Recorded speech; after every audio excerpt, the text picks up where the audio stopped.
हमारा वोट नहीं घटा है, हमारे लोग नहीं घटे हैं, हम बढ़े हैं।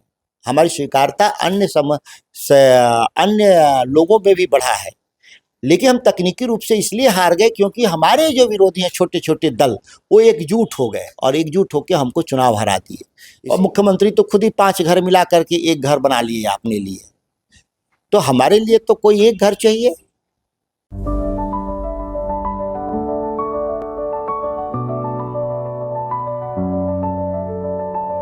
Goal the result. आरजेडी सांसद सुधाकर सिंह हमारे साथ बातचीत करने के लिए हैं। आरजेडी आज 30वां स्थापना दिवस मना रही है। 29 सालों के संघर्ष को कैसे देखते हैं? देखिए, राष्ट्रीय जनता दल का जब निर्माण हुआ था, स्थापना हुआ था श्री लालू प्रसाद जी के द्वारा, तो हम एक लक्ष्य के साथ स्थापना किए थे। सत्ता हासिल करना लक्ष्य नहीं था, सत्ता में तो हम थे ही। हमारा लक्ष्य था बिहार में सांप्रदायिक ताकतों को दूर रखना और सामाजिक न्याय की धारा को मजबूत करना।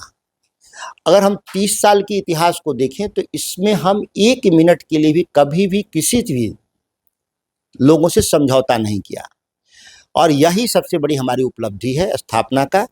और ये संदेश पूरे बिहार में जो नई पीढ़ी के कार्यकर्ता हैं, जिनको हम जेनजी भी कहते हैं, कि आप इस बात को याद रखेंगे कि इस पार्टी ने जो कुर्बानी दी है बिहार के मुद्दों को लेकर के, आप हमारा वह मूल जो मंत्र है उस पर आप आगे भी संघर्ष करेंगे। जो नई लीडरशिप भी है उसके लिए भी संदेश है, और यही हमारी पूंजी भी है पार्टी की, सामाजिक न्याय और धर्मनिरपेक्षता, जिसको हम किसी भी हालत में सत्ता के लिए भी, यहाँ तक कि कोई मुख्यमंत्री भी बनाने को तैयार हो जाए और यह 2 विषय को कह दे का छोड़ने के लिए, तो हम कोई कंप्रोमाइज हमारी पार्टी पहले भी नहीं की है, अभी भी नहीं करेगी और भविष्य में भी नहीं करेंगे।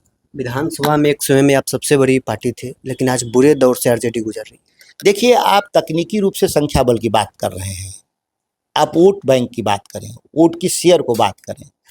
हम जिस दिन हम 75 या 81 एमएलए जीते थे, उस समय हम 37% वोट पाए थे, और आज हम 38% वोट पाए हैं। हमारा वोट नहीं घटा है, हमारे लोग नहीं घटे हैं, हम बढ़े हैं।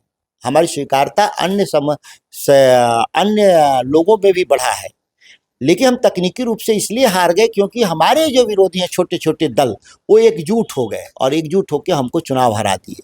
इसीलिए ये हमारे लिए कोई बुरा दिन नहीं है, ये हमारे लिए अच्छे दिन है।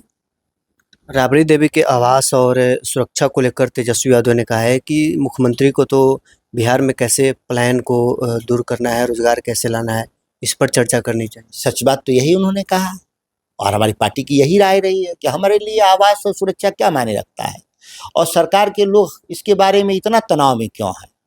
और मुख्यमंत्री तो खुद ही 5 घर मिला करके एक घर बना लिए अपने लिए। तो हमारे लिए तो कोई एक घर चाहिए। जो सुरक्षा की दृष्टि से राबड़ी जी को और लालू जी को जो फैसले लिए हैं पिछले 15 साल सत्ता में रहने के लिए, सांप्रदायिक ताकतों को रोकने के लिए और सामाजिक न्याय की धारा को मजबूत करने के लिए, उस फैसले से जो खतरे हैं उससे हम एक प्रोटेक्शन की बात कर रहे हैं। वो सरकार तय करेगी क्या देगी नहीं देगी, कितना सुरक्षा देगी, कितना आवास देगी, वो उनका मामला है। लेकिन इसको पब्लिक डोमेन में ला के ऐसे साबित करना चाहते हैं जैसे लग रहा है कि हमको पहली बार लालू जी को मिलेगा। जो भी नेता पूर्व मुख्यमंत्री है सबको मिलता है। आप नीतीश कुमार भी देख लीजिए, जाकर 7 नंबर में रह रहे हैं, वो मिला है कि नहीं घर, उनको बड़ा घर मिला हुआ है, सारी सुरक्षा तो उनको Z++ क्या क्या दे रखा है लोग। जब उनका बेचारे का न स्वास्थ्य ठीक है न दिमाग ठीक है, फिर भी है, तो इसलिए कोई अलग से हमको नहीं मिल रहा है जिसको वो सत्ता पक्ष के लोग जो पेंट कर रहे हैं, जैसे लग रहा है कि हमको अतिरिक्त कुछ सुविधा मिल रहा है।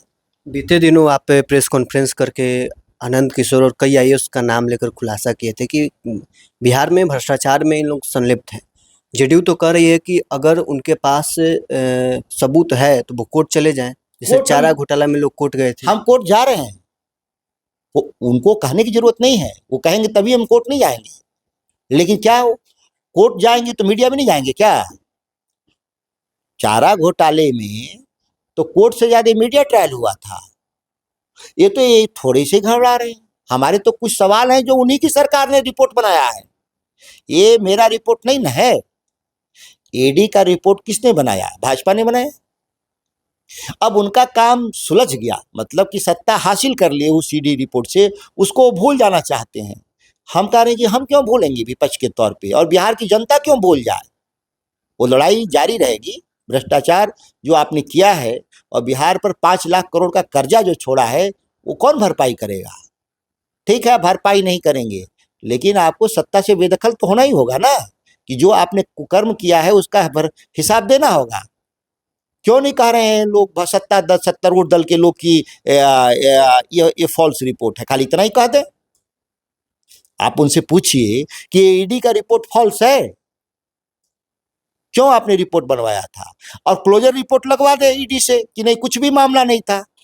अब 2 आदमी को निलंबित भी कर दिए उसी रिपोर्ट के आधार पे, और बाकी लोग सड़क पे घूम रहे हैं, मुख्यमंत्री के साथ गलबहियां कर रहे हैं। इतना बुरा क्यों लग रहा है। चोर को हम चोर कह दिए, इससे आपको क्यों बुरा लग रहा है। और चोरों के साथ आप घूम रहे हैं, इतनी बात तो हम कह रहे हैं, और तो ज्यादा कुछ कह नहीं रहे।